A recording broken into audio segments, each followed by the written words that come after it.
Good morning. Welcome to my third day of talking on these lives about things to help us during this time of uncertainty in this world. I'm Faye Prairie. I am a personal life coach, and my area of expertise is emotional intelligence. And more than ever during this time, we all need to increase our emotional intelligence. It really deals with managing our emotions and managing our thoughts, because our thoughts contribute to how we feel emotionally. So I've been doing this Ask Faye Anything. And a question that I got asked this morning was, how do I stop worrying? This lady talked to me about how she keeps thinking about these worst case scenarios. What if this happens? What if that happens?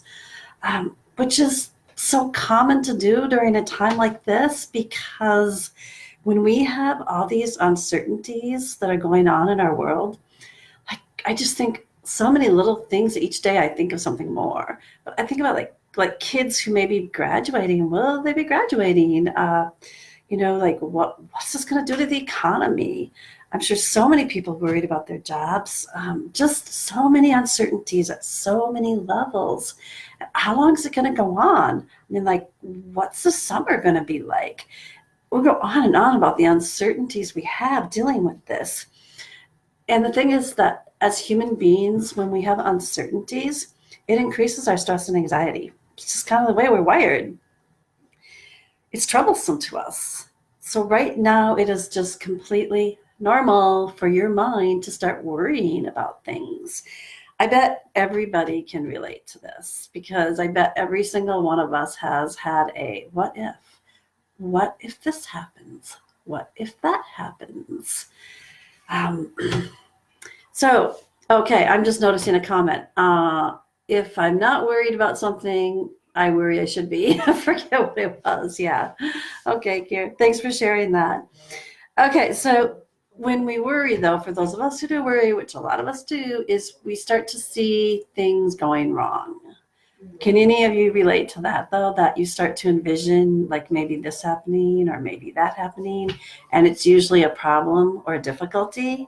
It's usually something bad. I don't know, like, what if this goes into summer? What we think about money, like what money situation is going to be. And for some of it, that's not a problem, but for a lot of people, it is. Or we think about, what if we get sick? What if something happens to us? What if we lose our job? Usually when we worry, it's a worst case scenario. And there's a worrier creed. Like, if I can imagine something bad happening, I should be responsible and worry about it. It's like we think that worrying about something will help prevent it from happening. Like it's just something we're supposed to do. And Karen just made a comment. If I'm not worried about something, I worry I should be. There you go. Like, we think we should be worried. It's like we think it will help if we worry about something, and then we feel guilty if we're not worrying about it. But truthfully, worrying has no useful purpose. It's like the saying, worrying is just like rocking in a rocking chair. It gives you something to do, but it doesn't really get you anywhere. And there's the other thing, that worrying, 90% of the things we worry about never happen anyway. But they do, though. They steal your peace in the meantime. And worrying it's thinking about the future. So often I talk about how the happiest place to be is in the present moment, that we need to be right here, right now, focused on what we're doing. But when we're worrying, our mind is wandering off into the future. We're thinking about those what if case scenarios, which ultimately is stealing our peace and happiness from the present moment. I heard this story. I think I read it, and it was like a Dale Carnegie book or something. And it was about a man who was in the war. I don't know if it was World War I or World War II. But his job was that he worked with, I think it was like called like the graves something. But he helped like keep track of people, men who were injured, or men who died. And then he also kept track of like getting all their belongings together and sending their belongings home to their loved ones. And he said he was always worrying. He was worrying that he would mess up, or he would do something wrong, or he worried, about this or about that. And Oh, he had a 1.5-year-old son, and I remember him talking about he really worried that he wouldn't get home to see his son again. And all his worries caused him to, like, he lost like 40 pounds. He couldn't sleep. He like I said, he couldn't eat. He was stressed out on his job. And finally he decided he had to go to the doctor, because he would even just, I remember him saying he looked down at his hands and they would be like skin and bones. And he didn't want to go home that way. He didn't want to join his family that way. So he went to the doctor, and the doctor said, your biggest problem is it's in your mind. He's like, you are worrying yourself. It is affecting your physical health, your mental health. He said, you need to stop worrying. Just how worrying can really, get in your mind, and it can just be like a poison to your system. So he said the doctor gave me the best advice that I'd ever gotten from anybody. And he said that the doctor told him to think of an hourglass. So, you've got the hourglass with all the grains of sand in the top, and then you've got the narrow, and then the grains of sand go to the bottom. And he said, I want you to think about every day when you wake up, you've got thousands of grains of sand at the beginning of that hourglass, at the top of the hourglass. And everyone has to go through that little narrow opening, to get to the bottom. Now, every morning when you wake up, you've got lots of things to do. You've got lots of things to think about. And, you've just got a lot going on in your mind, and it can be stressful. It can be overwhelming. But the thing is, just like the hourglass, you have all that thinking of your thoughts and the overwhelming things and all the things you have to do at the top of the glass, okay? But they can only go through that little narrow opening in the hourglass, one grain at a time. Because if you try to force a bunch through that little narrow opening, you're going to break and shatter that glass. The same is true in our life. We can't, all those things we worry about or we think about, we can't handle all that. We need to just focus on the one thing we're doing right here, right now. So focus on what you can do right here, right now, in this moment. Focus on the one things you can control right here, right now. Don't let all those thoughts, because you can't have all those try to go through that little narrow opening. So think of one thing at a time. So he said what he did then after he went to the doctor was he would always repeat to himself, one grain of sand at a time. And whenever his mind started like going, and worrying about this and worrying about that, he would say to himself, one grain of sand at a time. And through repetition of repeating that to himself again and again and again, he taught himself to just focus on what I'm doing right now, to not let all those worrisome thoughts get infected in my head. Because again, he didn't want to go home, that man. And he said not only did it help him get through the war, but when he got home and he got into business, he said he used that. It was one of the best pieces of advice he'd ever got in his life to be successful in all areas of his life. So for all of us to remember to just, be right where we are, to stay in the moment, is to repeat to yourself often, just one grain of sand at a time. Okay.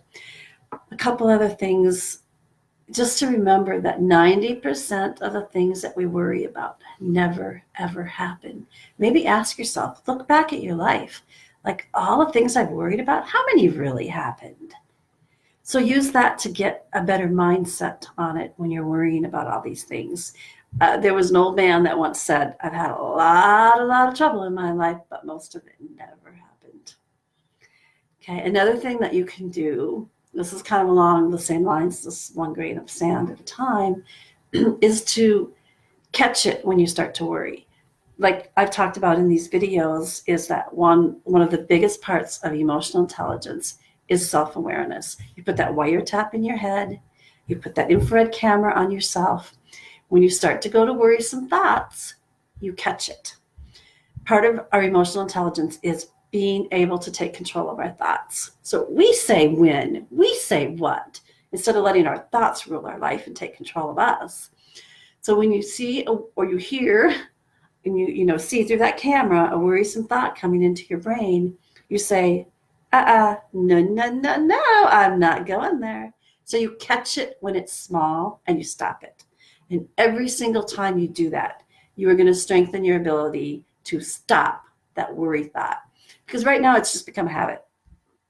And the longer you let a habit go on, the stronger it gets. So again, be aware of when that thought is coming. You want to catch it when it's small, and then you want to say, no, no, no, no, no, no, not going to go there. Another thing to do is when you have those worrisome thoughts, channel it into something constructive. Like you clean a closet or you do things that make you feel good. You accomplish a project. You do some positive task. And that way you're doing a good, healthy replacement behavior instead of letting the worrying take over. And remember that there's not enough room in your mind for both worry and faith. You get to decide which one lives there. So when you start to worry, go, do I want to let myself worry or do I want to have faith? Okay. And remember, not enough room for both of them. And the big one again is to remember saying to yourself, think of my story about the hourglass and the grain of sand, and repeat often to yourself, 1 grain of sand at a time. Because remember, worrying is going to make you more vulnerable to all the more difficult things in life. It's going to make you more vulnerable to stress, to anxiety, to troubles in your relationship. Because when you worry, you're feeling more negative.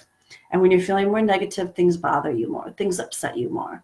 So if you want to keep yourself in a healthier place, and if you even want to keep your immune system up so that you don't have to worry about getting the coronavirus, it's like stopping worrying will do that too. Because when you're positive and you're having faith, you're going to be healthier and you're going to have a higher immune system. So it's going to help your relationships. It's just a total win-win to try to cut worrying out of your life. Okay. Again, I have on my website, I have a page that is, if you go to fayeprairie.com/ask Faye anything, you can type in a concern, or if you just have a topic that you'd like me to talk about, it would be helpful for me to have you share that with me so that I have something to go off tomorrow, because I really appreciated, and thank you to the one who wrote in about the worrisome thoughts, because I appreciated having that topic to go off of today. You can also email me at askfayeanything@gmail.com, because like I said, I'd really love to have your topics so that I have something to talk about that's pertinent to what's going on in your life. Okay, remember, 1 grain of sand at a time. And I will be back tomorrow morning at 10 a.m. Thanks for joining me. Again, if you guys find this valuable, I'd love for you to share or like it, because I want to do this to help other people. And, the more that you share and like it, the more this message gets spread to other people. So I would really appreciate you doing that for me. Okay, guys. Thank you. Remember to take control of those thoughts, and have a great day. And I'll see you guys tomorrow. Okay, bye-bye.